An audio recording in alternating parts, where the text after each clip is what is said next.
सोलापूरमध्ये पंतप्रधान नरेंद्र मोदी यांची सभा होणार आहे आणि त्या संदर्भातली बातमी आपण पाहणार आहोत।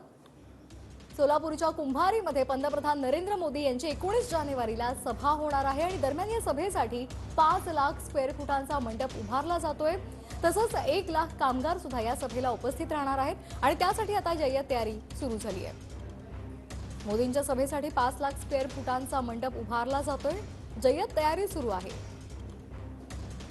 पंतप्रधान नरेंद्र मोदी सोलापूर दौऱ्यावर येत आहेत। 19 जानेवारीला पंतप्रधान नरेंद्र मोदी यांचा सोलापूर दौरा असणार आहे आणि आशिया खंडातील खरं तर सर्वात मोठा गृह प्रकल्प म्हणून या प्रकल्पाकडे पाहिलं जात आहे। सोलापुरातील कुंभारी या गावामध्ये रेनगर फेडरेशनच्या माध्यमातून 30,000 घरांचा भव्य असा हा प्रकल्प जो आहे तो उभारण्यात येतोय आणि या 30,000 पैकी 15,000 घरांचं चावी वाटपाचा कार्यक्रम जो आहे तो या ठिकाणी या सोलापूर नगरीमध्ये पार पडणार आहे आणि आपण पाहतोय मोठ्या प्रमाणात या सभेची जय्यत तयारी जी आहे ती या ठिकाणी करण्यात येत असल्याचं आपल्याला पाहायला मिळतंय।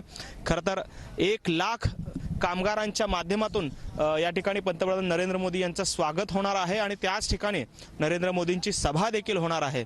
खरं तर पंतप्रधान आवास योजनेच्या माध्यमातून हा 30,000 घरांचा प्रकल्प जो आहे तो या ठिकाणी उभारण्यात आलेला आहे। त्यापैकी 15,000 घरांचं काम जे आहे ते पूर्णत्वाला गेलेलं आहे आणि त्याचंच या ठिकाणी चावी वाटपाचा कार्यक्रम जो आहे तो पार पडतोय। एक मोठा रोड शो असेल किंवा मोठं शक्ती प्रदर्शन जे आहे ते या कार्यक्रमाच्या माध्यमातून होत असल्याचं आपल्याला पाहायला मिळते। कॅमेरामन विनोद उमनाबादकर सह सागर सुरवसे, TV9 मराठी, सोलापूर।